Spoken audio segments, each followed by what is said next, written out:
আজ আমাদের থানার এএসআই স্বপন সরকার, অন্যান্য স্টাফ এবং আমাদের পার্শ্ববর্তী আরপিএফ থানার স্টাফরা মিলে আগরতলা প্ল্যাটফর্ম নম্বর 1-এ যে রুটিন চেক আপ হয় আমাদের প্রত্যেক দিন, ওই চেক আপের সময় প্রায় সন্ধ্যাবেলায় 3 জন ছেলেকে আটক করে, যাদের নাম যথাক্রমে এমডি রাসেল, বাবার নাম শহীদ মিয়া, বাড়ি মগবাড়ি, মতিনগর, সোনামুড়া, ডিস্ট্রিক্ট সিপাহীজলা।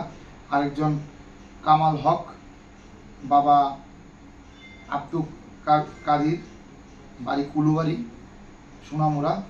আরেকজনের নাম সঞ্জয় দেববর্মা, বাবার নাম বিশ্বরায় দেববর্মা, ওর বাড়িও মগবাড়ি, মতিনগর, সোনামুড়া। তাদেরকে আটক করি এবং তাদের কাছ থেকে 2টি হ্যান্ডব্যাগ এবং একটি পিট্টু ব্যাগ আমরা উদ্ধার করি।